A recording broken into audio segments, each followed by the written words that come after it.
Hello everyone, welcome to EnviroPioneers. In this video, we will understand the concept of acoustic field. As we discussed in the last video, when the sound waves encounter any material during its propagation, it leads to different behaviors such as the reflection, absorption, transmission, diffraction.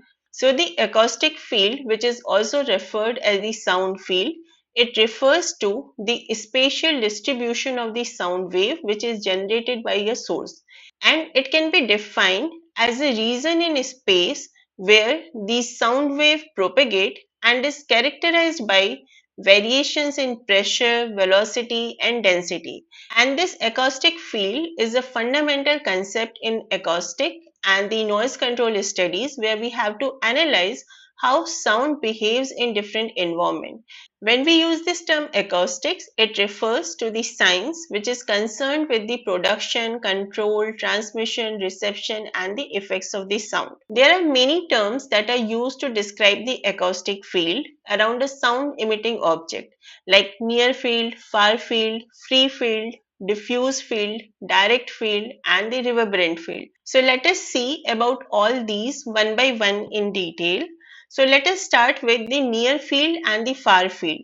So as the name suggests, the near and far, it is related to the distance from the sound source. Depending on how far an observer is from the source of the sound intensity may vary for him, because the acoustic energy which is produced by the sound source, it behave quite differently when it is near to the sound source and when it is far away from the sound source.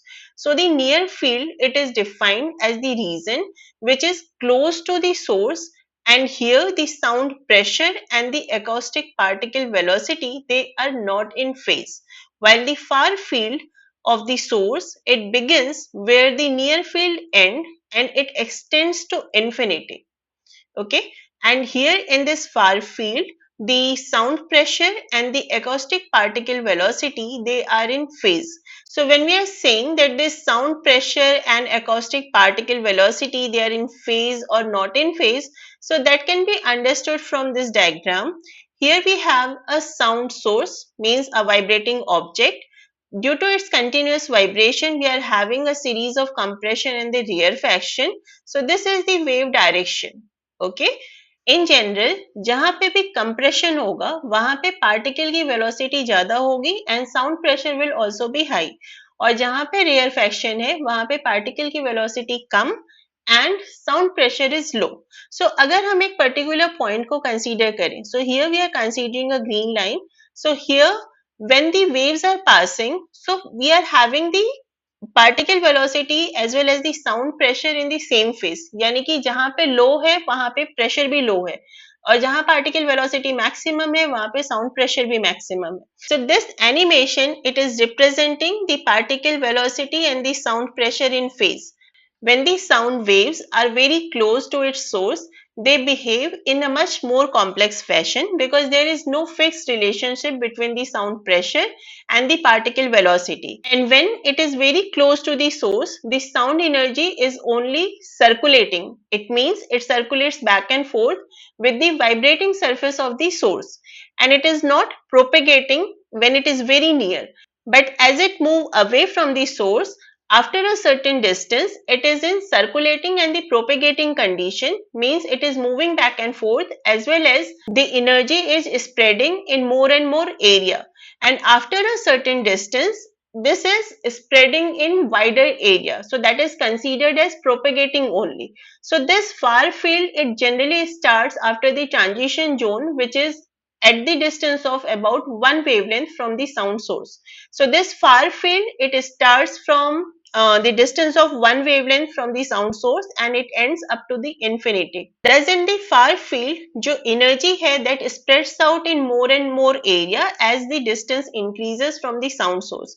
So this far field is defined as the region where the sound pressure and the acoustic particle velocity are in phase, And also the sound pressure level, it follows the inverse square law. It means the intensity of the sound, it decreases with increase of the distance. And this acoustic far field, it begins approximately at a distance of one wavelength away from the sound source and it extends outward to infinity. इसलिए जो बहुत सारे acoustic standards हैं उसमें जो sound measurements है, that is generally specified at a distance of at least 1 meter from the sound emitting object, so that जो measurements किए जा रहे हैं that is in the far field, because the measurements done in the near field, they are not accurate for a particular sound source. Now coming to the free field and the diffuse field. So when the sound is generated from a source, it can reach an observer either directly by traveling in a straight line और indirectly via the reflection, क्योंकि अगर हम एक closed room में हैं तो there is possibility that some portion of the sound waves it may reach directly while the portion which is moving towards the wall या ceiling वो वहां से रिफ्लेक्ट होके लिसनर तक पहुंच रहे हैं. तो in a particular room there may be a single reflection or multiple reflection. So these reflected sound wave, they bounce off from the surfaces such as the walls, the floors, ceilings, as well as other objects in the area. So whatever we experience sound in any particular room, we are receiving both direct as well as the reflected sound waves. So on the basis of this, we can say a free field is a region where the acoustic waves can propagate free from any obstructions, means there is no reflection.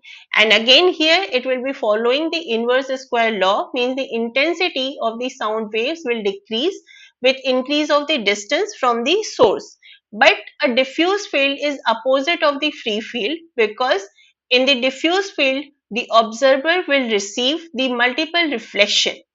And diffusion with regards to the sound is the scattering or the reflection of the sound wave.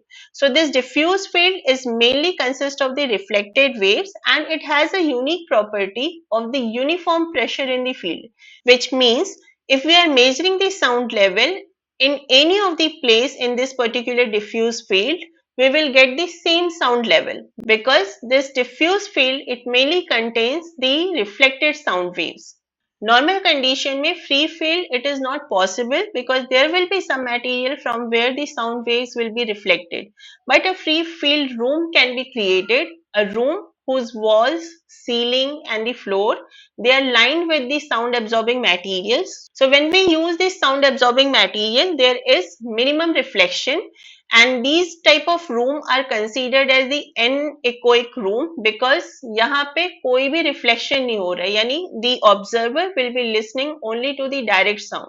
So this type of condition, it creates a free field condition. Diffuse sound field is the region in a room where the sound pressure level is uniform. So it is mainly that place where the reflected sound dominates and it is generally away from the sound source, in comparison to the region close to the source where the direct sound dominates. And on this similar concept, we have the direct field and the reverberant field.